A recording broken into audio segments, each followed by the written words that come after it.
আল্লাহর যত নবী আছে সমস্ত নবীরাই হলো বুদ্ধিমান, আর চালাক নবী হলো মাত্র 2 জন। আপনার বলেন তো চালাক নবী 2 জন, এই 2টার নাম জানেন? একটা হলো মূসা আর একটা কি সুলাইমান। আল্লাহ রাসূলের একটা হাদিসের ব্যাখ্যায় বলা হয়েছে, কোনো সন্তানের যদি স্মরণ শক্তি কম হয়, সকালে মুখস্থ করে বিকালে ভুলে যায়, আবার বিকালে মুখস্থ করে রাত্রে মনে নেই, এই সন্তানদের ডান হাতে, ধরে কোন হাতে, এই 2 চালাক নবীর নাম আরবিতে লিখে 21 দিন যদি বেঁধে রাখা যায়, এই 2টা নবীর রুহানি তাওয়াজ্জুকে আল্লাহ তার জেহান শক্তি আবার ফিরাইয়া দেয়। এটা তাবিজ দিয়ে দিলাম। একটু মনোযোগ দিয়ে শুনবেন। একজন চালাক হলো মূসা আর একজন চালাক হলো সুলাইমান। সুলাইমান নবী মনে মনে চিন্তা করবে, আমার বাবা দাউদের পরেই তো আমার থাকার কথা, কিন্তু মাঝখানে ঢুকলো কে? না, এটা তো সুলাইমান জানে না কেরা আমার বাবা দাউদ, তারপরেই তো আমি থাকবো, কিন্তু এই মাঝখানে কোন নবী? আস্তে করে পিছন থেকে বলতেছে, ভাইজান আপনি কোন নবী ভাই? আপনার নামটা একটু শুনবার চাই। সঙ্গে সঙ্গে ওমর ফারুক বললেন, অলিমান খাফা মাকামা রাব্বিহি জান্নাতান। আল্লাহর সামনে দণ্ডায়মান হওয়াকে ভয় করো। আল্লাহর সামনে দণ্ডায়মান হওয়াকে ভয় যারা করবে, আল্লাহ খুশি হয়ে তাদেরকে 2টা জান্নাত দিয়ে দিবে। জোরে কান সুবহানাল্লাহ। আমি আসামি হয়ে আল্লাহর সামনে দাঁড়ায় আছি, আর তুমি আমাকে বলো কোন নবী ভাই, কোন নবী ভাই? আমি নবী হবার যাবো কেন? আমার নাম হলো ওমর। 3 বার বলেছে আমার নাম হলো ওমর। আল্লাহ নবী বলেন, এই কথা শোনার পরে সুলাইমান বলবে, আমি একজন চালাক নবী হওয়ার কারণে সমস্ত নবীদের নাম জানি, কিন্তু ওমর বলে, তোমার সামনে যিনি দাঁড়াইছে আমার বাবা দাউদ আলাইহিস সালাম, আর তোমার পিছনে আমি দাঁড়াইছি সুলাইমান। ওমর কানবার বলবে, ওগো আল্লাহর নবী সুলাইমান, আমার বড় বেয়াদব হয়ে গেছে, আল্লাহর রাস্তে আমাকে মাফ করেন, আমি কেন নবীদের কাতারে আসলাম আমি তো নিজেই বুঝতে পারলাম না। এই কথা বলে হযরত ওমর যখন নবীর কাতার ছাড়তে যাবে, আল্লাহ রাসূল বলেন, ওই সময় আল্লাহ বলবে, ওমর আমার দোস্ত নবীর দাম, কথার দাম রাখতে গিয়া তোমাকে নবীর কাতারে দাঁড় করাইছি, তুমি কাতার ছিল না। ওমর ফারুক বলবেন, আল্লাহ নবীর কাতারে আমার দাঁড় করা আপনি খুশি করতে পারবেন না, বিশ্ব নবীর উম্মতের কাতারে আমি দাঁড়াতে চাই। বিশ্ব নবীর উম্মতের কাতারে দাঁড়াইলে লাভটা কি? লাভ জানেন আপনারা? আছেন আমার মুক্তার, আছেন আমার ব্যারিস্টার, শেষ বিচারের হাইকোর্টেতে তিনি আমায় করবেন পার, আমি পাপী তিনি জামিনদার। আল্লাহর নবী প্রত্যেকটা উম্মতকে বাঁচানোর জন্য আল্লাহর কাছে ওকালতি করবে, ব্যারিস্টারি করবে, আল্লাহর কাছে সুপারিশ করে আমাদেরকে জান্নাতে পৌঁছে দিবে। তাহলে বিশ্ব নবীর উম্মতের কাতারে দাঁড়ানো এটা বিশাল একটা ভাগ্যের ব্যাপার। সেই ওমর মাথা নিচু করে মনে মনে চিন্তা করে, এই জুব্বা বুঝে আমি পাই। ওমর ফারুকের পাশে একজন মনে মনে চিন্তা করতেছে, জুব্বা বুঝে আমি পাই, কারণ আমি হলাম নবীর ডবল জামাই। আপনারা বলেন তো, আল্লাহ নবীর ডবল জামাই তার নাম কি? খালি ওসমান? খালি ওসমান?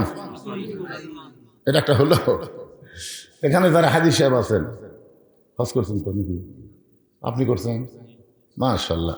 এখানে যারা হাজী সাহেব আছে তারা সবাই জানে, জান্নাতুল বাকিতে ঢুকতে গেলে দরজায় গেটে লেখা আছে, এই গোরস্থানের মধ্যে 10,000 সাহাবী ঘুম পাড়তেছে। সুবহানাল্লাহ বলেন। কত হাজার? 10,000-এর বেশি সাহাবী জান্নাতুল বাকির মধ্যে ঘুমায় আছে। আমাদের বাংলাদেশে কিন্তু একটা সাহাবীর কবর নেই, একটাও নেই। যেগুলো আছে সেগুলা খুব বেশি হলে ওই সিলেটের শাহজালাল, মাস্তানে সুলতান বলকি মহিষা, এরা আল্লাহর ওলি হবে, কিন্তু সাহাবী না। আমি একবার সিলেটে গিয়ে দেখলাম একটা মাজার হলো লেদা শাহ। হবিগঞ্জ পার হয়ে একটা মাজার রাস্তার ধারে, মাজারের নাম হলো লেদা শাহ রহমতুল্লাহ আলাই। কিছু দূর যাওয়ার পরে দেখলাম আর একটা মাজার ঘোড়া শাহ রহমতুল্লাহ আলাই। আমি চিন্তা করলাম, ওটা লেদা শাহ, এটা ঘোড়া শাহ, তাহলে আসল শাহ কুঠি। একজনকে বললাম, কে রে ভাই লেদা শাহ কি? বলে, হুজুর যে ঘোড়া শাহ কবরের কাছে খাড়া আছেন ওর ঘোড়া উঠে লাগিয়েছিল, সে লাট ঢাকাতে হচ্ছে লেদা শাহ। আর এই ঘোড়া এই জায়গায় মরছে, এই জন্য আছে ঘোড়া শাহ। আরো সামনের দিকে যাবেন, সেটি আছে ঘোড়ার মালিক। তার মানে বোঝা গেল বাংলাদেশের অধিকাংশই মাজার ভণ্ড। এগুলা কিন্তু রেল লাইনের ধারত হয় না, এগুলা বেশি হয় পাকা রাস্তার ধারত। জোরে কোন কথা ঠিক কিনা? খালি যাবি আর হাদিয়ে মারবি। জান্নাতুল বাকির মধ্যে 10,000-এর বেশি সাহাবীর কবর আছে। সর্বপ্রথম যে কবরটা পাবেন সেই কবরটা হলো ওসমান গনির কবর। যে কবরের ছোট্ট একটা পাথরে লেখা আছে ওসমান গনি, ওসমান গনি। আল্লাহ নবী ডাক দেন, ওসমান, আল্লাহ তোমাকে এত সম্পদ দান করেছে, তুমি কি হিসাব বলতে পারো? ওসমান গনি বলতেছে, ইয়া রাসূলুল্লাহ, আল্লাহ আমাকে যত সম্পদ দান করেছে, এই সম্পদ রাখতে গেলে যে গুদাম হয়, ওই গুদামে যে তালা দেই, সেই তালার চাবি টানতে একটা শক্তিশালী উট হিমশিম খায়। সুবহানাল্লাহ কর না কেন?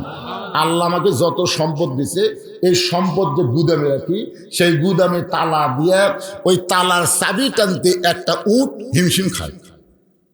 এখন বলেন তো কত দিছে? বুঝতে পারেননি? গুদামক তালা দিয়ে, সে তালার ছোড়ানি বোঝেন না? ছোড়ানি এটুকু না কোনা, এইটা টানতে একটা উট হিমশিম খায়। আল্লাহ নবী ওসমান, যে আল্লাহ তোমাকে এত সম্পদ দিচ্ছে, সেই সম্পদ যদি আল্লাহ ফেরত চায়, চাহিদা মাত্র আর বাহককে ফেরত দেওয়া লাগবে, তুমি কি ফেরত দিবে? যদি আল্লাহ চায় তুমি কি দিবা? সঙ্গে সঙ্গে ওসমান গনি মারছে দৌড়। ওসমান গনি যখন দৌড় মারলো, প্রত্যেক সাহাবী চিন্তায় পড়ে গেল। নবী এমন কথা বললো, ওসমান দৌড় মারলো কেন? কিছুক্ষণ পরে সমস্ত সাহাবী নবী দেখতে পায় যে উটটা চাবি বহন করে, ওই উটটা রশি ধরে ধরে নবীর দরবারে এসে বলতেছে, ইয়া রাসূলুল্লাহ, সমস্ত সম্পদের গুদাম, গুদামে তালা সহ চাবি টানা উটটাও পর্যন্ত আমি আল্লাহরে দিয়ে দিলাম। গুদাম দিলাম, গুদামে যে সম্পদ আছে সম্পদ দিলাম, গুদামে যে তালা লাগাইছি তালাও দিলাম, ওই তালার চাবি বহনকারী উটটাও পর্যন্ত আমি আল্লাহ দিয়ে দিলাম। নবী বলে, আল্লাহ যে ওসমান চাহিদা মাত্র সব তোমাকে ফিরাই দিল, তুমি আল্লাহ ওসমানকে কি দিবা? আল্লাহ বললেন, আমি আমার জ্ঞানী ডিগ্রি ওসমান রে দিয়ে দিলাম। সুবহানাল্লাহ। সেদিন থেকে নাম হলো ওসমান গনি। আর একটা ডিগ্রি হচ্ছে ওসমান জুন্নুরাইন। ওসমান হলো 2টা নূরের অধিকারী। ধরে কোন সুবহানাল্লাহ। আল্লাহ নবীর 2টা মেয়েকে পর পর বিয়ে করেছিলেন। প্রথম বিয়ে করেছিলেন সেই মেয়েটার নাম হলো রোকেয়া। দ্বিতীয় যে মেয়েটাকে বিয়ে করেছিলেন তার নাম হলো কুলসুমা। একসঙ্গে 2 মেয়েকে বিয়ে করা জায়েজ নাই, তবে একটা মরে গেলে আর একটা যদি রাজি হয় ইসলাম জায়েজ করেছে। আমার কথা কি বুঝবার পারলেন? একসঙ্গে 2 বোনকে বিয়ে করা, এবারে জোরে বললে কি হয়? একসঙ্গে 2 বোনকে বিয়ে করা। এক বোনকে বিয়ে করেছে আর একটা যুবতীশালী হুন্ডার পাশে নিয়ে ফিল্ডিং মারা জায়েজ? বিয়ে করা যদি জায়েজ না হয় তাহলে ফিল্ডিং মারা জায়েজ নাই। আমার এলাকার এক শালি মারা গেছে, বুঝলেন? দুলাই ভাষা বলতেছে, আমি আমার আদরের শালির লাশটা ধরে কবরে নামাবার চাই। আমার আদরের শালির লাশটা ধরে কুটি নামাবি?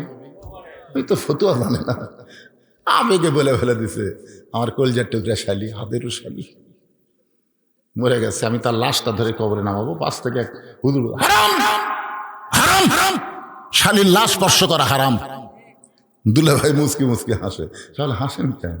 বলে, হাসার কারণ হল যখন জ্যাঁতা ছিল তোমার হাতের থেকে 500 টাকা নেওয়ার জন্য এমনভাবে হাত ধরলো, টাকা না দেওয়া পর্যন্ত হাত ছাড়ি দিই। তো বাইসা থাকতে হাতের থেকে টাকা নেওয়া যায় বাবা?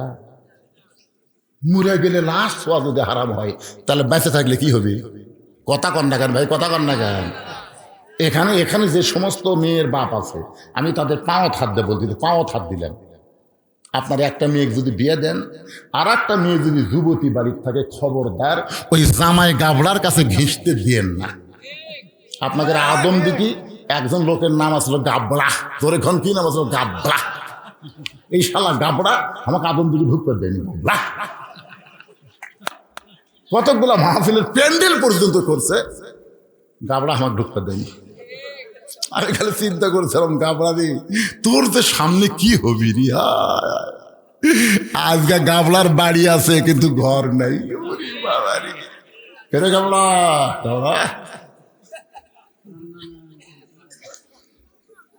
অ্যাঙ্গেল একটা ডোজ দিয়ে দিলাম, গাবড়া যদি বেচা থাকে তাহলে বুঝবি বদলুসি তুই বন্ধ করে পারবি না, তুই পলে যাবি বদলুসি ঠিকই ঢুকবি, তোরে কারো কথা দেখতে অ্যাঙ্গেল আছে, অ্যাঙ্গেলের দিন শেষ, এখন ডাইরেক্টের বাংলাদেশ আরো অ্যাঙ্গেল। একটু মনোযোগ দিয়ে শুনবেন, আল্লাহ রাসূল বলেছেন, রে মেয়েরা শোনো, যে সমস্ত মেয়েরা পর্দার অন্তর আছেন আপনারা একটু মনোযোগ দিয়ে শুনবেন। দুইটা পুরুষকে তোমরা কাল সাপের মতন ভয় করবা। একটার নাম হলো দেওরা, আর একটার নাম হলো দুলা ভাই। একটা পুরুষের নাম হলো দেওরা, দেওরা বোঝেন আপনারা, আর একটার নাম হলো দুলা ভাই। এই দুইটা পুরুষ কিন্তু সুযোগে সদ্ব্যবহার করে। চিন্তা করে, বোন তো আমার ঘরতে আছে, আর ওর ছোট বোনের যদি আমি একটু তাহলে চিন্তা করবি আমি কিছু বলবার গেলে আমার বোনের ভাত যাবি। আর ভাইয়া যখন মানুষ হয়ে গেছে তখন দেওরা ভাবির সামনে গিয়ে গান শুরু করেছে, ভাইয়া তোমার বর আমি যে দেবর, বুঝে দেখো ভাবি কার বেশি দাবি, ভাইয়া গেছে মালয়েশিয়ায় আমি এখন আসি। একদিন দেওরা যা ভাবি বলতে, ভাবি আপনার যে কি সাইজ, ভাবি মনে হয় আপনার বিয়েই হয়নি। এমন কথা শুনে ভাবি কান্দার কয়, এই সুন্দর কথা তোমার ভাই জীবনেও কয়। মেয়ে মানুষের খালি একটু তারিফ করেন, কি সাইজ রে, মনে বিয়েই হয়। আর আপনি জানেন দেওরা ভাবির তারিফ করার কারণ কি? ওই ওভার ডিউটি করবি, ওভার ডিউটি করবি। হাসতেছেন? আজকে পরকিয়া নষ্টমী সমাজের মধ্যে এই কারণে বেশি হচ্ছে। ধরে তো কথা কন না কেন, কথা কন না কেন? আমার মায়ের একটু মনোযোগ দিয়ে শুনবেন। ওসমান গনি আল্লাহ নবীর দুইটা মেয়েকে বিয়ে করেছেন পরপর। প্রথম যাকে বিয়ে করেছিলেন তার নাম হলো রোকেয়া। রোকেয়া যখন দুনিয়া থেকে বিদায় হয়ে গেল, এরপর যাকে বিয়ে করলেন তার নাম হলো কুলসুমা। এই দুইটা মেয়েকে বিয়ে করার কারণে আল্লাহ তাআলা তাকে একটা ডিগ্রি দিল, সেই ডিগ্রির নাম হলো জুন্নুরাইন, দুইটা নূরের অধিকারী। সবচাইতে বড় ডিগ্রি হলো ওসমান গানি, ধরে কান সুবহানাল্লাহ, ওসমান ধনী। আর আমরা কি? এখানে যতগুলো লোক আছে আমরা কি? আল্লাহ কোরআনে বলেছেন, আল্লাহ গানিয়ুন ওয়া আনতুমুল ফুকারা। আল্লাহ হচ্ছেন ধনী, আমরা হলাম ফকির। ধরে কান আমরা কি? আরো জোরে, জোরসে বলুন। পর্দার অন্তরালে যারা আছে এরা কি? এরা ফকির। মরদ মানুষ যদি ফকির হয় তাহলে মেয়ে মানুষ কি? আরো জোরে, জোরসে বলুন। আপনারা বলেন তো, অনেক দিন হলে ফকির কিন্তু নিচে ছিল আর ফকুরনির জাত ছিল উপরে। ধরে কোন কথা ঠিক না? আগামী 12 তারিখে আমরা সবাই সিদ্ধান্ত নেব আর কোন ফকুরনি যেন বাংলাদেশের প্রধানমন্ত্রী হবার না পারে। আপনারা বলেন তো, ফকুরনির বুদ্ধি কেমন? এক বাড়ির ভিক্ষা করে দেয়, বলতেছে মা 4টা ভিক্ষা দাও। বাড়ির বেটার বউ বলছে 4 দেয় না, 4 সের দেবো। ফকুরনি কয়, কে মা 4 সের কেন? শাশুড়ি আমার গাল দেয়, অন্য বাড়ি পান খাবার গেছে, এই সুযোগে তুমি আইসো, তোমার 4 সের চাল দিয়ে আমি সংসার ঢুসে দেবো। ওই ফকুরনি 4 সের চাল দিচ্ছে। ফকুরনি চিন্তা করে, সারাদিন ভিক্ষা করে 2 সেরই হয়, আরে এক বাড়ি দিল 4 সের। বেটার বউ বলে, ফকুরনি মা খবরদার এই কথা জান কাউরে কইও না। ফকুরনি বলে, আমার কি ঠেকা পড়ছে, আমি কাউরে কব না। ওই 4 সের চাল পেয়ে রাস্তা দিয়ে যাচ্ছে আর বলতেছে, ওই বাড়ি বেটার বই শাউরিকে কি হলো, আমাকে 4 সের চাল দেখেছে, কাউরে জান কেউ না, আমি কমো না। একলা একলা গল্প করে আর কমো না। একজন জিজ্ঞাসা করে, ফকুরনির বিরুদ্ধে কি হয়েছে? ওই বাড়ির বেটার বউ 4 সের চাল দেখে হইলো, কাউরে জান কেউ না, কাউরে কমো না বাবা, কাউরে কমো না। চিন্তা করে দেখেন, যেই ফকুরনি সামান্য একটা ঝোলার চাল সামলাবার পারলো না, সেই ফকুরনি যদি দেশ সামলাবার দেন পারবি? বোঝেন না কেন আপনারা? এই জন্য আল্লাহ কোরআনে বলেন, আর রিজালু কাওয়ামুন আলান নিসা, পুরুষ থাকবে উপরে, নারী থাকবে নিচে। এই কথা বক্তা বলনসিবেন না, এই কথা হলো আমার আল্লাহ। জোরে বলেন কার? যেই বাড়িতে মেয়ে মানুষ জোরে কথা কয়, ওই বাড়িতে মরদ মানুষ আছে কি না বোঝা যায় না। দেখবেন যেই বাড়িতে মেয়ে মানুষ সেই চিল্লাই, ওই বাড়িতে মরদ মানুষ বিলাই হয়ে।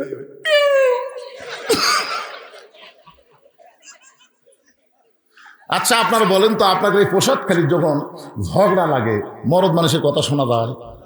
ভাই রে, মেয়ে মানুষের টুটির পাওয়ার ভাই। ঠিক বলেন না? যার বউ ঝগড়া করে ওই জীবনে জান্নাতে যার পারবি না, কারণ মুখের কথা হলো একটা পর্দা। আপনার বউ ঝগড়া করার কারণে তার পর্দার খেলাফ হয়ে গেল। রাসূল বলেছেন দায়ুস লা ইয়াদখুল জান্নাত, দায়ুস কোনোদিন জান্নাতে যাবার পারবে না। এই জন্য আমার মা বোনদেরকে আমাদের সাইজের মধ্যে রাখার দরকার আছে না নাই? আমার মায়েদের জন্য বলতে যে মা, আপনাদের বেশি ওয়াজ শোনা লাগবে না, একটা আমল করবেন। আল্লাহ কোরআনে বললেন অকারনা ফি বুয়ুতিকুন্না ওয়ালা তাবাররাজনা তাবাররুজাল জাহিলিয়াতিল উলা। আল্লাহু আকবার। ওসমান গনি মনে মনে চিন্তা করে, জুব্বা বুঝে আমি পাই, আমি হইলাম আল্লাহ নবীর ডবল জামাই। ওসমান গনির পাশে একজন বসে বসে মনে মনে চিন্তা করে, এই জুব্বা তো আমি পাবো, এই জুব্বা তো আমি পাবো। তার নাম হলো হযরত আলী। ধরে বলেন নাম কি? আবু বকর কি চিন্তা করতেছে? জুব্বা বুঝি আমি পাই। উমর ফারুক চিন্তা করতেছে, জুব্বা বুঝে আমি পাই। ওসমান গনি চিন্তা করে, জুব্বা বুঝে আমি পাই। কিন্তু হযরত আলী বলতেছে জুব্বা তো আমি পাবো। হযরত আলী জুব্বা পাবে। আরে মজার ওয়াজ আসতেছে, কি বিপদ রে ভাই। বাস যাবে, গ্যারান্টি দেন আমি বাড়ি যা পারবো।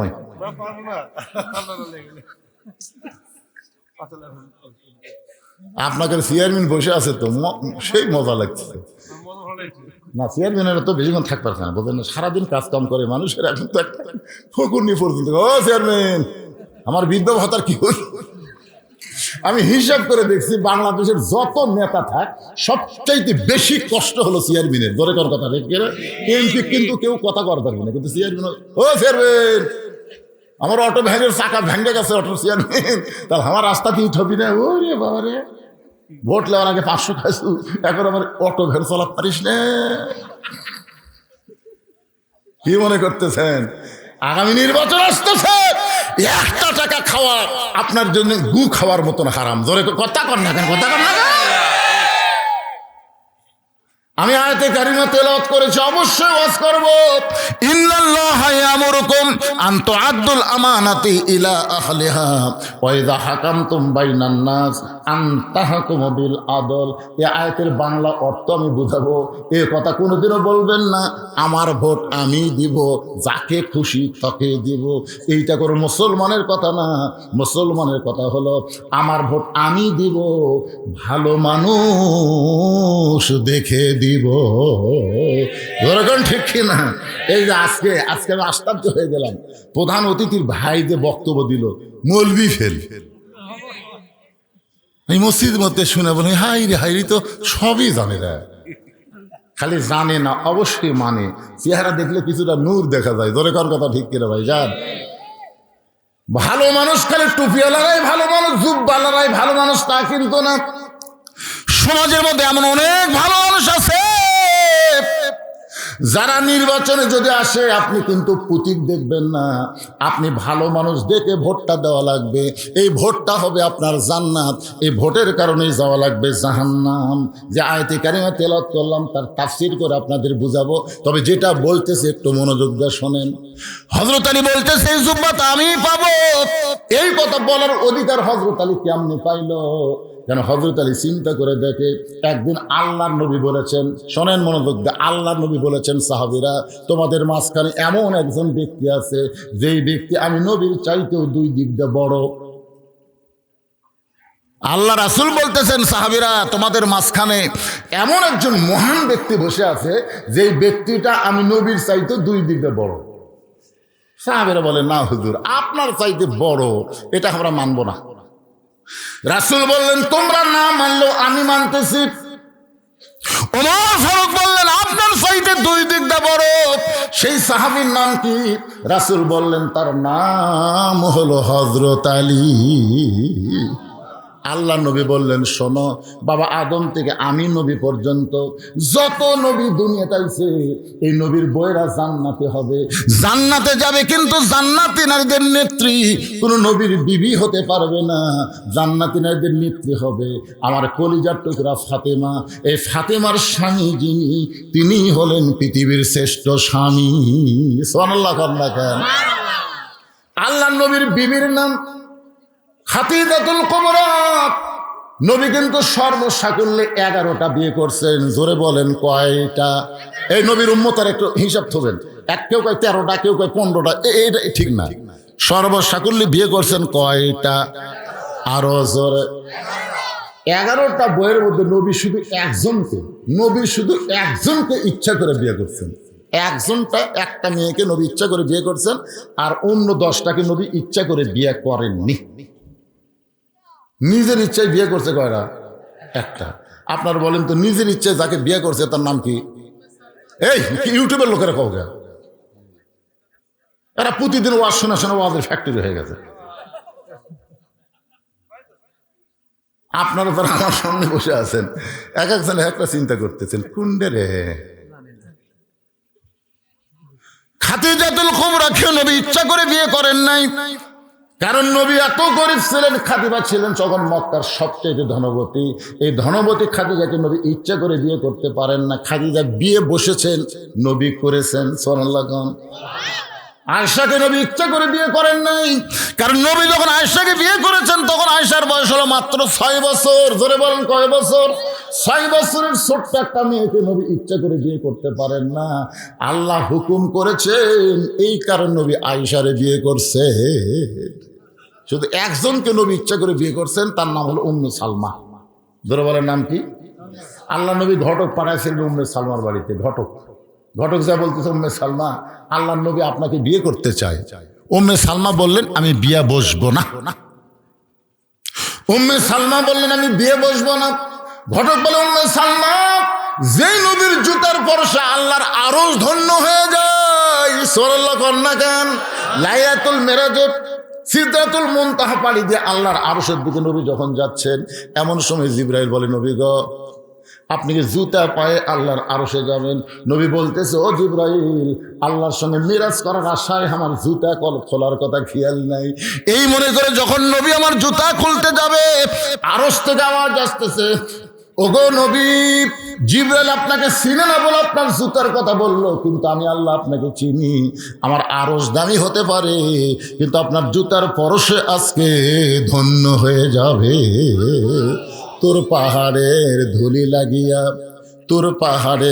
ধুলি লাগিয়া মুসা নবীর সম্মান বেড়ে যায়, নূর নবীর জুতার ধুলায় আল্লাহর আরশ ধন্য।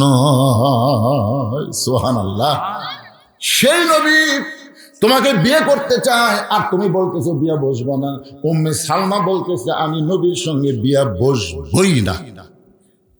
ঘটক এসে নবীর কাছে বলছে যে, হুজুর, এই বেয়াদবের কাছে হাত কেন পাঠাচ্ছেন? আপনার প্রস্তাব যে প্রত্যাখ্যান করে এই মানুষ। আল্লাহ রাসূল বললেন, ঘটকারি ঠিক মতো করবার পারো না, আবার রিপোর্ট দাও, আমি নিজেই যাচ্ছি। আল্লাহ রাসূল নিজে উম্মে সালমার দরজা দিয়ে সালাম দিলেন, আসসালামু আলাইকুম ইয়া আহলাল বাইত। উম্মে সালমা বলে, ওয়ালাইকুম আসসালাম, আপনার শরম নাই? উম্মে সালমা বলতেছে, ওয়ালাইকুম আসসালাম, আপনার শরম নাই? আমি ঘটক ফিরিয়ে দিলাম, তারপর আপনি আবার আইছেন। রাসূল বলে, উম্মে সালমা, আমি আপনাকে বিয়ে করতে চাই। উম্মে সালমা বলতেছে, আমাকে বিয়ে যদি করবারই চান, আমার 3টা শর্ত পুরা করা লাগবে, পারবেন? উম্মে সালমা বলতেছে, আমার 3টা শর্ত পুরা করলে আমি আপনার সঙ্গে বিয়ে বসবো। রাসূল বলেন, প্রয়োজন হলে তোমার 3টা শর্ত পুরা করে হলো আমি তোমাকে বিবাহ করব ইনশাআল্লাহ। এখন আপনাদের কাছে আমার প্রশ্ন, উম্মে সালমার মধ্যে এমন কি আছে যেইটার কারণে নবী নিজে বিয়ে করতে পাগল হয়ে গেলেন? আমার মায়েরা যারা পর্দার অন্তরে বসে আছেন, মা, উম্মে সালমা যে 3টা শর্ত নবীকে দিলেন, পুরুষ মানুষের জন্য প্রয়োজন না হোক, আপনাদের জন্য এইটা শোনা দরকার। আপনারা বলেন, মেয়েদের কিছু আর শোনা দরকার আছে না নাই? কারণ বউগুলা যদি ভালো হয়, স্বামীগুলা যে জান্নাত পাবি। সুবহানাল্লাহ। আমরা বাইরে থেকে তখন ঘরের মধ্যে ঢুকলি প্যাঁ পো এটা নাই, উঠে নেই, তখন আমরা কই বেড়াই ভালো রে, বেড়াই ভালো। মরদ মানুষ এখন বাড়ির থাকতেই পারতেছে না, এই শালা বইয়ের অত্যাচারে।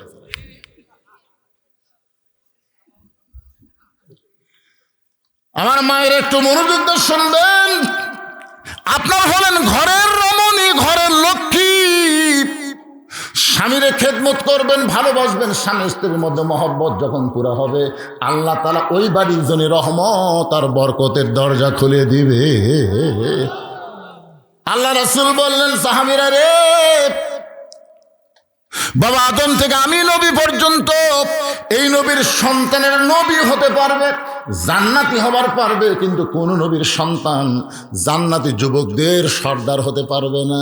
কিন্তু আমার কলিজার টুকরা ফাতেমার পেট থেকে যে দুইটা সন্তান বের হয়েছে, হাসান আর হোসাইন, সাইদুস শাবাবি আহলেল জান্নাহ।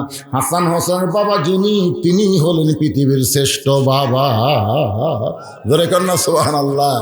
স্বামী হিসাবে হযরত আলী কয় নম্বর? কথা কয় না রে ভাই। কোন নবীর বউ জান্নাতি হবে, কিন্তু জান্নাতি নারীদের নেত্রী কোন নবীর বউ আছে? আপনারা প্রতি জুম্মার দিনে সানি খুদ্ে কি শুনতেছেন? সাইদাতুন নিসা আহলুল জান্নাহ ফাতেমাতুজ জোহরা। জান্নাতি সমস্ত নারীদের নেত্রী যিনি হবে, তার নাম হলো ফাতেমা। হাওয়া কিন্তু জান্নাতি, কিন্তু জান্নাতি নারীদের নেত্রী হবার পারবে না। হাজেরা জান্নাতি, সারা জান্নাতি, মরিয়ম জান্নাতি, কিন্তু জান্নাতি নারীদের নেত্রী হবার পারবে না। জান্নাতি নারীদের নেত্রী কে হবে? খাদিজাও হওয়ার পারবে না, আয়েশাও হওয়ার পারবে না, নবীর বউ হওয়ার পারবে না। আবার অনেক নবীর সন্তান নবী হয়েছে, নবীরা জান্নাতে যাবে, কিন্তু জান্নাতি যুবকদের সর্দার হতে পারবে না। হযরত আলীর দুইটা সন্তানকে আল্লাহ জান্নাতি যুবকদের সর্দার বানায় দিবে।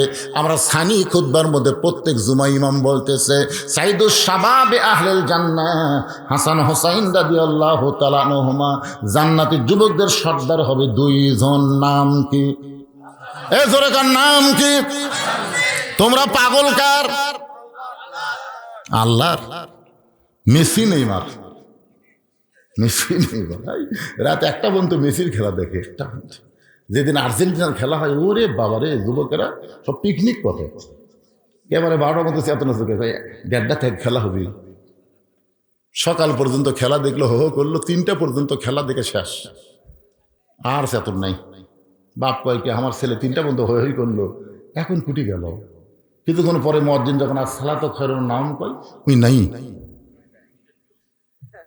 আর সালাতু খায়রুম মিনান নাম কইছে, মুয়াজ্জিন ওই নাই। বাপ কয় আমার যুবক কুটি রে, জানলাতে ভুলকি মেরে দেখে পাও নাই, মাথাও নাই, মানে ল্যাপের তলে চাউল ঢেঙ্গাতেছে, চাউলের বস্তা ঢেঙ্গাতেছে। বাবা আস্তে আস্তে যায়, ল্যাপ যেই টান দিয়েছে, ওরে বাবা। আহ, ছেলের দিকে তাকায় দেখে সকালবেলা সাইড থেকে কুত্তার সাইজ আর কম্বলের মধ্যে বেটার সাইজ, একই সাইজ। হাসতেছেন আপনি, বাবা জান্নাতে যাবার পারবেন না যতক্ষণ আপনার ছেলেকে মসজিদে না নিয়ে যাবেন। জোরে করে কথা ঠিক কি না? আল্লাহ বলেছেন, কু আনফুসাকুম ওয়া আহলিকুম নারা। জাহান্নামের আগুন থেকে একলা বাঁচলে হবে না তো, চেয়ারম্যান হিসাবে একলা নামাজ পড়লে হবে না তো, সবগুলো মেম্বারও ক্লিয়ার জামাত করা লাগবে। একলা পড়লে হবে? আল্লাহ কবি তুমি চেয়ারম্যান, তুমি চেয়ার পাচ্ছ, আর মেম্বার গুলা কয়দিন নামাজের দাওয়াত দিছা? বাপকে আল্লাহ বলবে, ছেলেকেও আল্লাহ বলবে। এই জন্য ভাইজান, মসজিদের জন্য মাহফিল, যদিও যুবকেরা অনেক কষ্ট করে ত্যাগ স্বীকার করে আজকের এই মাহফিলের আয়োজন করেছে। হযরত আলী বলতেছেন জুব্বাটা আমি পাবো, কিন্তু রাসূল তো কারোর নাম বলে নাই। জুব্বাটা নবী কোন সাহাবীকে দিবেন? আজকে আমরা প্রাণ ভরে কথাগুলো শুনবো। রাজি আছেন? কারা কারা আল্লাহ খাত দেখেন তো দেখি, আমি বলে দেবো ইনশাল্লাহ। হাত তোলেন, টান টান করে তোলেন। লিল্লাহে তাকবীর। কিন্তু শর্ত হলো 5টা মিনিট। এই কোরআনের মাহফিলের জন্য আপনাদের সবাইকে 500 500 হাজার হাজার করে টাকা দেওয়া লাগবে। এই প্রসাদখালীর কারা কারা আছেন হাত তোলেন তো দেখি। প্রসাদখালীর নিয়ে আবার হাত তুলছে সামনে, তাই এইরকম ব্যাকা করে সোজা করে চলবে বাজার। আচ্ছা, এই গ্রামের লোকজন আমি দেখতে পাচ্ছি না, হয়তো আমার চোখে ছানি পড়ছে। আচ্ছা, বাইরের কারা কারা আছেন তারা একটা হাত তোলেন তো। আচ্ছা, হাত নামান। আচ্ছা এই গ্রামের ছেলেরা নাই কেন, যে যুবকেরা আজকের মাহফিল করলো, এই যুবকেরা কুটি গেল রে? এই গ্রামবাসীরা, প্রসাদখালী গ্রামবাসী, আপনার কোথায়?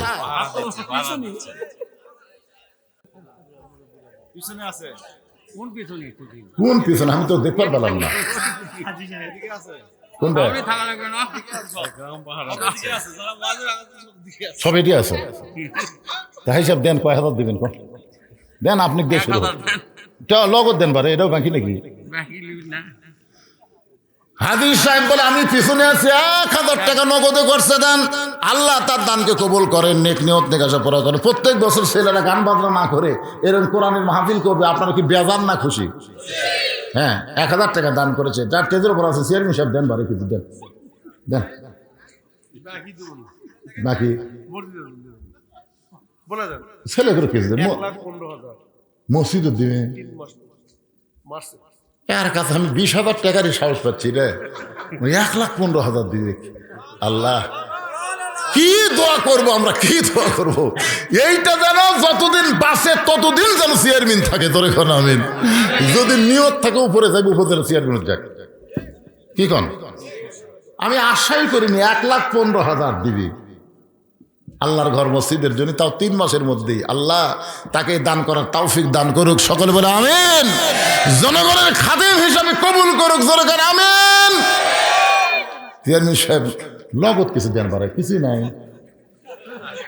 মানে আজকের মাহফিলটা হচ্ছে মসজিদের উন্নয়ন কল্পনা, তো এই ছেলেরা মাহফিল করবে এই মাহফিলের জন্য। আগে দিছেন? হ্যাঁ,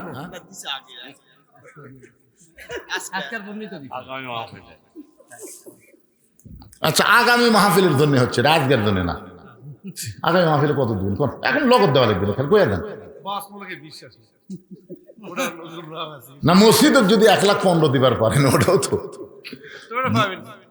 মরে গেলেও পাবেন। মাশাআল্লাহ, আমরা মই মৃত্যু চাচ্ছি না। খালেদা যে এমন অসুস্থ, তাই আমরা মৃত্যু চাচ্ছি না। কথা কন না কেন ভাই? সেদিন আমি ওয়াজ করতেছি, আল্লাহ খালেদা দেখে সুস্থ করো, পিছন দিতে বলতে মরে গেছে। আমার তা মেজাজ খারাপ হলো, বুঝলেন? আমি খালি ফেসবুকের দিকে তাকে আছি যে তারেক যে চলে আসলো, তার মা ছেলের একটা সংক্ষিপ্ত হলো একটা ভিডিও দেখতে পাবো, কিন্তু এখন পর্যন্ত পেলাম না। কি বিপদ বাড়ে। যদি যাই আল্লাহ তাকে জান্নাতি করুক, যদি জীবিত থাকে আল্লাহ তাকে সুস্থ করে ফিরাই দেখ। জোরে করে আমিন, জোরে বলে আল্লাহ আমিন। আমরা মৃত্যু চাই না, আমরা হায়াত চাই। এবারে আপনাকে মাঝখানে দূর থেকে আইছেন, বাহির থেকে আইছেন, আপনারা কিছুই দিবার পারবেন না। আমার আগে মামুনুর রশিদ চায়া চায়া একেবারে কিছুই দিলেন। ভাইজান পিছন থেকে আরেকজন দেন তো, এই যারা বসে আছেন দেন, দেন সবাই একটু কিছু খুঁজে খুঁজে দেন না। ওখানে বাকি লেখার জন্য কাগজ কলম রেডি আছে। বাহিরে যারা আইছেন আপনারা কি 500 করে টাকা দিবেন, নগদ না হোক বাকি দেন। আগামী বছর মাহফিলের আগে দিবেন আপনারা। আগামী বছর যে মাহফিল হবে তার আগে দিবেন। ভাই বলেন, হাত তোলেন। আপনাদের দিয়াই হোক, এরা যান দিবে না, আপনারাই দেন, সবাই দেন। আমাদের মসজিদের ইমাম সাহেব 100 টাকা দিয়েছেন। সাবেক ইমাম সাহেব কিছু দান করেছে, আল্লাহ দান কবুল করেন। এই মাহফিলের ছেলেরাই তোমরা ভিতরে গামছা লিয়ে যাও, বেশি রাত করা যাবে না, শীতের রাত টপ টপ করে নিয়র পড়তে দেবে, ভিতরে গামছা লিয়ে যাও। যাই যা পারে আল্লাহর হস্তে দান করবেন, 10, 20, 50, 100 যাই যা পারেন আল্লাহর হস্তে দান করবেন। আল্লাহর একজন বান্দা 200 টাকা দান করেছে, আল্লাহ দানকে কবুল করেন। হ্যাঁ, কাশ্মীরা পূর্ব মসজিদের ইমাম সাহেব দান করতে, এক ইমাম দিল, আবার আর এক ইমাম দিচ্ছে। এই যে মাহফিল একটা কমিটি আছে, এই কমিটির সভাপতিকে এই না মাহফিলের সভাপতি, এটা কমিটি কমিটি কমিটি নাই, ও সভাপতি সব দিছে। ভাই আপনি কিছু কন্ত দিকে কমিটির সদস্য আলফাজ সাহেব 200 টাকা দান করছে, আল্লাহ তার দানকে কবুল করেন। আজকের মাহফিলের সম্মানিত সভাপতি, জোরে বলেন মারহাবা। পকেটের মধ্যে হাত ঢুকাছে, একটু বেশি বেশি করে বার করুক। করজবাড়ির মোফাজ্জল সাহেব 500 টাকা দান করেছে, আল্লাহ তার দানকে কবুল করেন। এটা সভাপতি সাহেবের দান হলো। নগদ চাচ্ছি না তো, বাকি দেন, বেশি দেন, বাকি দেন। হ্যাঁ, প্রসাদকালীর খোকন 400 টাকা দান করেছে, আল্লাহ কবুল করেন। সভাপতি সাহেব 1000 টাকা দান করছে, আল্লাহ তার দানকে কবুল করেন। জি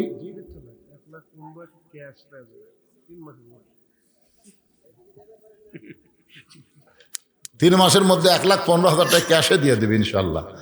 আল্লাহ আমরা দোয়া করি, ভাই যাবার চাইছিল, এই দোয়াটা তাকলিয়েই আমরা করবো, কি কোন করার দরকার নাই না। এই জন্য এই সবাই একটু জিকির করেন, বসেন মহব্বতলে বসেন আর জিকির করেন, লা ইলাহা ইল্লাল্লাহ, লা ইলাহা ইল্লাল্লাহ, লা ইলাহা ইল্লাল্লাহ, লা ইলাহা ইল্লাল্লাহ, লা ইলাহা ইল্লাল্লাহ, লা ইলাহা লা ইলাহা ইল্লাল্লাহ মুহাম্মাদুর রাসূলুল্লাহ। আল্লাহ নবী বলেন আলী, সঙ্গে সঙ্গে হযরত আলী লাব্বাইক ইয়া রাসূলুল্লাহ। আলী মুস্কি মুস্কি হাসতেছে। আল্লাহ নবী তখন বললেন আনা মাদিনাতুল ইলমি ওয়া আলী বাবুহা, আমি হচ্ছে এলেমের শহর, আলী হচ্ছে তার দরওয়াজা। ধরে কন্যা সুবহানাল্লাহ। রাসূল কি বলতেছেন? আমি হচ্ছে এলেমের শহর, আলী হচ্ছে তার দরওয়াজা। আমি নবী যখন থাকবো না, আমার সমস্ত জ্ঞান যার মাধ্যমে প্রকাশ পাবে তার নাম হলো হযরত আলী। ধরে কন্যা সুবহানাল্লাহ। একবার হযরত ওমর ফারুক জেরুজালেমে গেছিলেন, ইতিহাস সবাই জানে। এই একটু মনোযোগ দিয়ে শোনেন, জুব্বাটা নবী কেন দিবে, কি জন্য দিবে, একটু শোনা দরকার। তো মেয়েদের মধ্যেও কালেকশন কে যাবে? মেয়েদের মধ্যে আদায় কে করবে? হ্যাঁ, আমার মায়েরা দেন, আদায় করেন, মা আপনারা আদায় করেন। তবে খুব খেয়াল করবেন, একের মাহফিলের বিশ্বস্ত লোক কিন্তু ওখানে যাওয়া লাগবে। কারণ এখন তো খুব খোর, ইয়াবা খোর, গাঁজা খোর, এ খোর সে খোর, এরা মেয়ে মানুষের মধ্যে আদায় করে একদিক দিয়ে চলে যায়, বুঝলেন? এই জন্য আপনাকে বিশ্বস্ত লোক ওখানে থাকেন, অন্য কেউ যেন মেয়েদের মধ্যে ঢুকতে না পারে। মেয়েরাই মেয়েদের মধ্যে আদায় করবে। আপনাদের মধ্যে যে আদায় করার ব্যাগগুলো, সে কোথায় গেল? ব্যাগগুলো এখানে জমা দেবেন। একটু মনোযোগ দিয়ে শোনেন। ওমর ফারুক জেরুজালেমে গেলেন। আপনারা সকলেই জানেন, যাওয়ার সময় ওমর ফারুক এক সময় রাখালকে উপরে উঠায় দেয়, আবার নিজে নাইমা রশি ধরে উঠে টানে। কিন্তু এমন মুহূর্তে জেরুজালেম ওমর ফারুক গেলেন, তখন রাখাল আছে উটের পিঠে, আর ওমর ফারুক নিচে দাঁড়িয়ে আছে। ওই সময় জেরুজালেমের খ্রিস্টানেরা হযরত ওমরকে সম্বর্ধনা দেওয়ার জন্য উটের উপরে যিনি বসে আছেন তাকে হযরত ওমর মনে করে একটা চকিয়া এনে ওই চকিয়াটা উটের সঙ্গে নামায় বলতেছে, ইয়া আমির আল মুমিনিন, ও মুমিনদের আমির। উটের পিঠ থেকে সরাসরি নামতে যদি আপনার কষ্ট হয়, এই চকিয়ার উপর আপনি পা দিয়ে নামেন। একজন খ্রিস্টান হামাগুড়ি দিয়ে বলতেছে, আমার পিঠের উপরে পা দিয়ে আপনি সযত্নে জমিনে নামেন। কিন্তু রাখাল ছোট বাচ্চার মতন কাঁদতেছে। জেরুজালেমের খ্রিস্টানে বলে, আপনি কাঁদেন কেন? রাখাল চিল্লায় বলে, তোমরা যাকে খলিফা ওমর মনে করতেছ তিনি খলিফা ওমর না, আমি হলাম রাখাল। আর রশি ধরে যিনি জমিনে দাঁড়িয়ে আছে তার নাম হলো হযরত ওমর। সমস্ত খ্রিস্টানে বলে, এটা কেমনে হয়, এটা কেমনে হয়?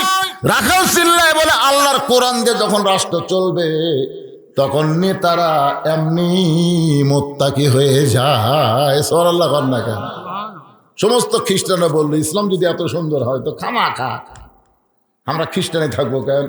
ওমর, আপনি আমাদের পড়ায় দেন, লা ইলাহা ইল্লাল্লাহ মুহাম্মাদুর রাসূলুল্লাহ। সব খ্রিস্টান মুসলমান হয়ে গেছে, কিন্তু একজন, কয়জন? বেকা। মানে আগেও মগরিব এসব পড়েনি, ওয়াজ শোনাও ফজর পড়বি না। এরা কি এরকম কিছু বেকা আছে না? যত ওয়াজই করেন ফাসাল্লি রব্বিকা ওয়ানহার, যতই কম ওরা ওই যা আসলে তাই।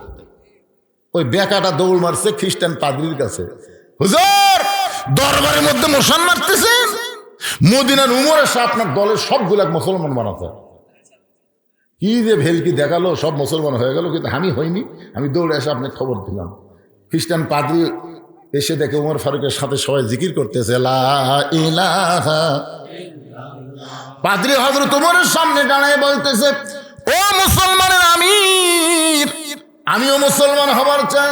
ওমর ফারুক বললেন, আপনি পাদ্রী যদি মুসলমান হন তো আলহামদুলিল্লাহ, পাদ্রী বলতেছে আমি মুসলমান হব, তবে আমার 4টা প্রশ্নের উত্তর দেওয়া লাগবে। জোরে বলেন কয়টা? 4টা প্রশ্নের উত্তর দেওয়া লাগবে। 1 নম্বর প্রশ্ন হলো পৃথিবীর এমন কোন জায়গা যে জায়গায় সূর্যের আলো একবার পড়েছে কিয়ামত পর্যন্ত পড়বে না, ওই জায়গার কথা বলতে হবে। আমার 2 নম্বর প্রশ্ন হলো পৃথিবীর এমন কোন কবর যেই কবরের লাশটাও জীবিত, কবরটাও জীবিত। আমার 3 নম্বর প্রশ্ন হলো পৃথিবীর এমন কোন কারাগার যে কারাগারের মধ্যে কয়েদি জীবিত, ওই কারাগারের নাম বলতে হবে। আমার ভুল হয়ে গেছে, প্রশ্ন হলো 3টা। এই 3টা প্রশ্নের উত্তর যদি দিবার পারেন তাহলে আমি পাদ্রী মুসলমান হয়ে যাব। উমর ফারুক। আর একটা প্রশ্ন হলো পৃথিবীর এমন কোন দুই ভাই একই সঙ্গে জন্মগ্রহণ করেছে, আবার বহু বছর একসঙ্গে তাদেরকে হত্যা করা হলো, কিন্তু এক ভাইয়ের চাইতে 100 বছরের বড়। এমন 2জন যমজ ভাইয়ের নাম বলতে হবে। উমর ফারুক বলেন, পাদ্রী রে, এমন প্রশ্ন আমি জীবনেও শুনি নাই, উত্তর কেমনে দিব? পাদ্রী বলতেছে, তাহলে এবার মুসলমান হলাম না। ওমর ফারুক জেরুজালেম থেকে যখন মদিনায় ফিরে আসলেন, হযরত আলীর সঙ্গে দেখা হলো। আলী বলতেছেন, জেরুজালেমের খবর কি? ওমর ফারুক বললেন, সব খ্রিস্টান মুসলমান হয়েছে, কিন্তু একজন পাদ্রী মুসলমান হলো না। আলী বলতেছেন, কেন হইল না? বলে, আমাকে 4টা প্রশ্ন করলো, আমি উত্তর দিবার পারি নাই, উত্তর দিবার পারলেই মুসলমান হতো। আলী বলতেছেন, কি প্রশ্ন করেছে? বলে, 1 নম্বর প্রশ্ন হলো পৃথিবীর এমন কোন জায়গা সূর্যের আলো একবার পড়েছে কিয়ামত পর্যন্ত পড়বে না, ওই জায়গার নাম কি? আলী বলতেছেন, আপনি কি জানেন না মুসা নবী যখন সাগর রাস্তা পাইলেন, ওই সময় সূর্যের আলো সাগরের তলে পড়ে গেল, আর ফেরাউন যখন সাগরে নামলো, ওই যে পানি একত্র হয়ে গেছে, কিয়ামত পর্যন্ত সাগরের ওই তলদেশে আর কোনোদিন সূর্যের আলো পড়বে না। ওমর ফারুক বলে, আলী রে, আমাকে 2 নম্বর প্রশ্ন করলো, কবরটাও জীবিত লাশটাও জীবিত, আমি তো বুঝতে পারলাম না। আলী বলতেছেন, কবর হলো মাছ আর লাশ হলো ইউনুস আলাইহিস সালাম। ইউনুস আলাইহিস সালামকে মাছটা কবর বানালো, কবরটাও মাছ জীবিত ছিল। ইউনুস নবী মাছের পেটের মধ্যে জীবিত ছিল। ইউনুস নবীরে খাইলো মাছেতে গিলিয়া, ফেরেশতা পাঠাইলেন আল্লাহ ইসমে আজম দিয়া। এই জন্য গজলটা গাচ্ছি। বর্তমানে আমাদের ইন্টারিম সরকারের প্রধান, তার নাম কি? জোরে কন। হাসিনা কিন্তু দোয়া ইউনুস পড়ে না, জানে? ওকে একজন সাংবাদিক প্রশ্ন করছিল, বিপদে দোয়া পড়েন না? নাম খেয়াল হলি আর পারি না।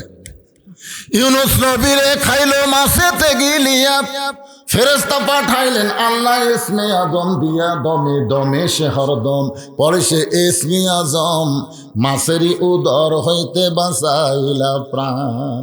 ওমর ফারুক বলে, আলী রে, 3 নম্বর প্রশ্ন করেছে, কবরের মধ্যে কয়েদি জীবিত আছে, সেই কবরটা কি, কয়েদিটা কি? আলী বলতেছেন, কবরটা হলো মায়ের উদর, আর কয়েদি হলো সন্তান। জোরে খান সুবহানাল্লাহ। 3 নম্বর প্রশ্ন করলো, এমন কোন 2 ভাই যমজ জন্মগ্রহণ করলো, বহু বছর পরে তারা একসঙ্গে মৃত্যুবরণ করলো, কিন্তু এক ভাইয়ের চাইতে এক ভাই 100 বছরের বড়। আলী বলতেছেন, একজনের নাম হলো আজিজ আলাইহিস সালাম, আর একজন হলো ওজার আলাইহিস সালাম। আল্লাহর কোরআন পড়েন তাহলে বুঝতে পারবেন। একজনকে আল্লাহ ঘুমের মধ্যে রাখছিল 100 বছর, ওই 100 বছর তার হায়াত কমে গেল। আবার 2 ভাইকে কাফের একসঙ্গে হত্যা করলো। ইতিহাস বলতেছে এক ভাইয়ের চাইতে এক ভাই 100 বছরের বড়। উমর ফারুক আলীকে বুকের মধ্যে নিয়ে বলতেছে, এমন এলেম আল্লাহ তোমারে কেমনে দিল? আলী বলতেছেন, যেদিন মেরাজের জুব্বা রাসূল আমার শরীরে পরায়া দেয়, সেদিন থেকে অনেক অজানা এলেম আমার সিনার মধ্যে আল্লাহ ঢুকাইছে। জোরে কোন সুবহানাল্লাহ। উম্মে সালমা যে 3টা শর্ত নবীকে দিলেন, যে 3টা শর্ত পুরো করে হলো আল্লাহ নবী উম্মে সালমাকে বিয়ে করব। ও মায়েরা, যারা পর্দার অন্তর আছেন, আমার সামনে যারা বসেছেন, একটু মনোযোগ দিয়ে শোনেন। রাসূল বলে, উম্মে সালমা, আমি তোমাকে বিয়ে করতে চাই, প্রয়োজন হলে 3টা শর্ত পুরো করব। এখন শর্তগুলো বলো। উম্মে সালমা বলে, আমার 1 নম্বর শর্ত হলো, ওগো নবী, আপনার সঙ্গে যখন আমার বিয়ে হবে তখন আপনি হবেন আমার 2য় স্বামী। আপনি জানেন আমার প্রথম স্বামী আবু সালমা আপনার সাহাবী ছিল। আপনার সাহাবী আবু সালমা অসুস্থ হয়ে দুনিয়া থেকে বিদায় নিল। আমার বিশ্বাস আমার স্বামী জান্নাতে যাবে, আপনিও জান্নাতে যাবেন। এখন জান্নাতে যাওয়ার পরে আল্লাহ বলেছেন ওয়ালা তাস্তাহি আনফুসুকুম, জান্নাতেরা যা চাবে আল্লাহ তাদেরকে তাই দিবে। আমার পূর্বের স্বামী যদি জান্নাতে গিয়ে আমাকে তার বউ হিসাবে চায়, আমাকে যদি তার বউ হিসাবে চায়, আমি কিন্তু তার সঙ্গে জান্নাতে বউ হিসাবে থাকতে চাই না। আমি আপনার সঙ্গে বিয়ে বসে আপনার সঙ্গেই আমি জান্নাতে থাকতে চাই। এই 1 নম্বর শর্ত যদি পুরা করেন, আমি নবীর বউ হয়ে জান্নাতে থাকব, আমি সাহাবীর বউ হয়ে জান্নাতে থাকতে চাই না। আল্লাহ নবী বললেন তোমার 1 নম্বর শর্ত আমি পুরা করাতে নিয়ত করলাম, তুমি নবীর বউ হয়ে জান্নাতে থাকবে। উম্মে সালমা তোমার 2 নম্বর শর্ত কি? উম্মে সালমা বলে রাসূলুল্লাহ, আপনার সঙ্গে বিয়ে হওয়ার পরে হঠাৎ যদি আমার পূর্বের স্বামীর কথা মনে হয় আর পূর্বের স্বামীর কোনো গুণের কথা আপনার কাছে বলি, আপনি কিন্তু মনে কষ্ট নেওয়া যাবে না। আগের স্বামীর কথা পরের স্বামীর কাছে বললে অবশ্যই স্বামী মনে কষ্ট পাবে। ওগো নবী, আমি একজন নারী হঠাৎ যদি বলেই ফেলে দিই আমার আগের স্বামীর কথা, আপনি কিন্তু কষ্ট পাওয়া চলবে না। সঙ্গে সঙ্গে নবী উম্মে সালমাকে বলে, উম্মে সালমা রে, আমার সঙ্গে যখন তোমার বিয়ে হবে আমি এমন মহব্বত তোমাকে করব, তোমার পূর্বের স্বামীর কথা একটা বারের জন্যও মনে হবে না। সুবহানাল্লাহ কন্যা খান। আল্লাহ নবীর যে 11টা বিবি, সমস্ত বিবিরাই বলেছে আমাদের নবী হলেন পৃথিবীর শ্রেষ্ঠ স্বামী। ধরে কোন সুবহানাল্লাহ। উম্মে সালমা বলে রাসূলুল্লাহ, আমার 3 নম্বর শর্ত হলো ওই আগের ঘরের একটা সন্তান আমার কাছে আছে, আপনার সঙ্গে যখন আমার বিয়ে হবে আমার ওই সন্তানের দায়িত্ব কে নেবে? আপনি যদি আমার এতিম সন্তানের দায়িত্ব নেন তাহলে আপনার সঙ্গে আমার বিয়ে বসাতে কোনো আপত্তি নাই। আপনার বলেন তো আমাদের নবী কি ছিলেন? শিশুকালে মইরা গেছে মা, গর্ভে থাকতে মরছে পিতা, নবী চোখে দেখলেন না। কে করিবে লালন পালন, কে দিবে সান্ত্বনা, এই দুনিয়ার বড় এতিম নবী ছিলেন একজনা। নবী যখন 3টা শর্ত পুরা করে দিতে চায়, উম্মে সালমা বললেন আমার কোনো আপত্তি নাই। কিন্তু আল্লাহ নবী উম্মে সালমাকে কেন বিয়ে করবেন? এই কেনটার প্রশ্নের উত্তর হলো, আবু সালমা যখন নবীর সঙ্গে মদিনায় হিজরত করলো, মক্কা থেকে যখন মদিনায় হিজরত করলো, উম্মে সালমা স্বামীর সঙ্গে মদিনায় আসতে পারলেন না। উম্মে সালমার বাবার একটু ধনী ছিল, তার আত্মীয় স্বজন ধনী হওয়ার কারণে আবু সালমার সঙ্গে উম্মে সালমাকে মদিনায় আসতে দেয় নাই। হঠাৎ আবু সালমা মদিনায় অসুস্থ হয়ে গেল। অসুস্থ অবস্থায় নবীকে বললেন, ওগো নবী, আমি আমার বউকে এতই ভালোবাসি, আমার বউকে নিয়ে আমি মদিনায় আসতে চাইছিলাম, কিন্তু ওদের বাপ চাচার কারণে আমার বউটাকে আমি মদিনায় আনতে পারলাম না। আমি অসুস্থ হয়ে দুনিয়া থেকে বিদায় নিব, তবে একটা কথা আমাকে ওয়াদা দেওয়া লাগবে, আমার বউটা যখন মক্কা থেকে মদিনায় আসবে আপনি নবী তাকে বিবাহ করবে। রাসূল বলে, উম্মে সালমা রে, তোমার স্বামীর কাছে ওয়াদা দেওয়ার কারণে আমি তোমাকে বিবাহ করার জন্য পাগল হয়েছি।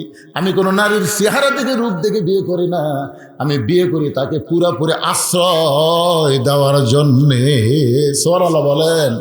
আল্লাহ বলতেছেন ফাসাল্লি রাব্বিকা ওয়ানহার। 1 নম্বর হলো নামাজ, 2 নম্বর হলো কুরবানি। এই কুরবানি হলো নামাজ আদায় করার জন্য।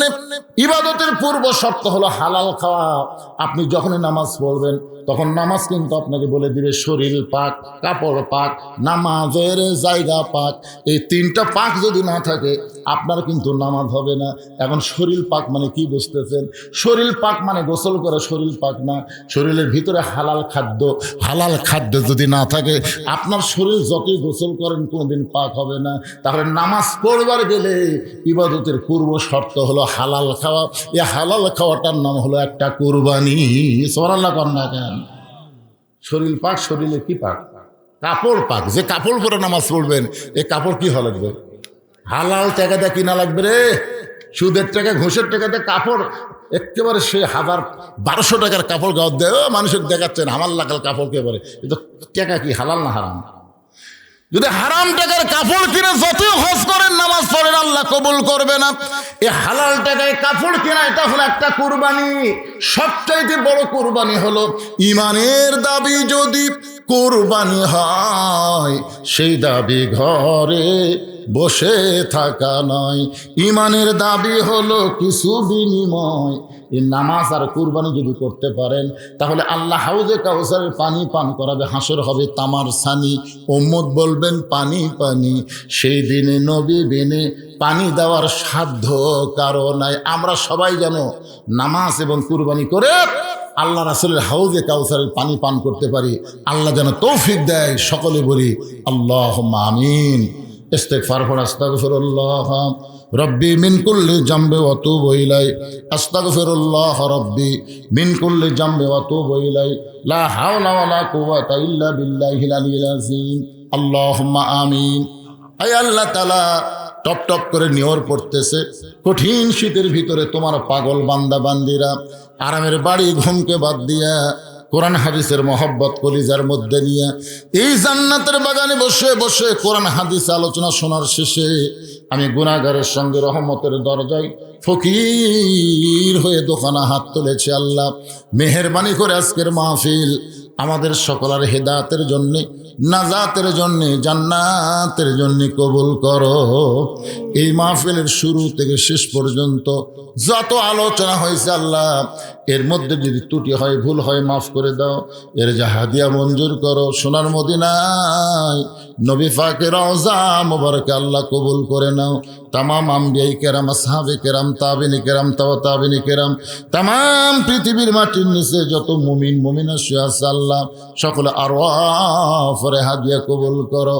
ও মাবুদ, আমরা যারা হাত তুলেছি, আমাদের জনম দুঃখনী মা, আমাদের বাবা যাদের কবরে চলে গেছে, আল্লাহ মেহেরবানি করে মা বাবার কবরকে জান্নাতের টুকরা বানাও। এই পোশাকখালীর মসজিদকে আল্লাহ তুমি কিয়ামত পর্যন্ত কবুল করো। যেই ছেলেরা কষ্ট করে মেহনত করে আজকের জান্নাতের বাগান লাগাইছে, এই সমস্ত ছেলেদেরকে, যুবকদেরকে মসজিদে 5 ওয়াক্ত নামাজি কবুল করে নাও। আমার মায়েরা যারা পর্দার অন্তরালে বসে বসে ওয়াজ শুনলো, আবিদা সালিয়া পর্দারি কবুল করে। মা ফাতেমার চরিত্র দান করে দাও। আল্লাহ আমি অসুস্থ, আমার মতো অসুস্থ অবস্থায় যারা হাত তুলেছে সবাইকে সুস্থতার নিয়ামত দান করো। আল্লাহ চেয়ারম্যান সাহেবকে কবুল করো। তোমার ঘর মসজিদের জন্য সরকারি অনুদান 1,15,000 টাকা দিবে। আল্লাহ তাকে তুমি জনগণের খাদেম হিসাবে কবুল করো। সমস্ত বিপদ আপদ মুসিবত থেকে আল্লাহ তুমি তাকে হেফাজত করো। আয় আল্লাহ, আজকে মসজিদের সভাপতি, মাহফিলের সভাপতি, আজকের যুবকেরা যারা মাহফিলের সদস্য, তাদের সকলকেই জান্নাতি কবুল করে নাও। মাবুদ, আজকের মাহফিলের সম্মানিত সভাপতি, সহসভাপতি, প্রধান অতিথি, বিশেষ অতিথি, আল্লাহ সকলকেই তুমি কবুল করো। হাজির সাহেবদের কবুল করো, মুরব্বীদের কবুল করো, যুবকদেরকে কবুল করো, কচিকাচা বাচ্চাদের কবুল করো। আমার মা বোনদের আল্লাহ তুমি কবুল করো। কে কোন নিয়তে হাত তুলেছে আল্লাহ, সকলের নিয়ত নেগাশাক আল্লাহ তুমি পুরা করে দাও। মাবুদ, অনেকে বিপদে আছে, মুসিবতে আছে, সমস্ত বিপদ আপদ মুসিবত থেকে আল্লাহ তুমি হেফাজত করো। আবার দোয়া করি, এই প্রসাদখালির উপরে তুমি রহমত বরকতের দরজা খুলে দাও। প্রত্যেক বছর এমন করে একটা জান্নাতের বাগান যেন এরা লাগাতে পারে, এমন ইমানি শক্তি আল্লাহ এদেরকে দান করে দাও। সুবহান রাব্বিকা রাব্বিল ইজ্জাতি আম্মা ইয়াসিফুন ওয়া সালামুন আলাল মুরসালিন আলহামদুলিল্লাহি রাব্বিল আলামিন। ওয়াজাল আখিরাতি কালিমাতুনা ইনদাল মাউতি লা ইলাহা ইল্লাল্লাহু মুহাম্মাদুর রাসূলুল্লাহ সাল্লাল্লাহু আলাইহি ওয়াসাল্লাম।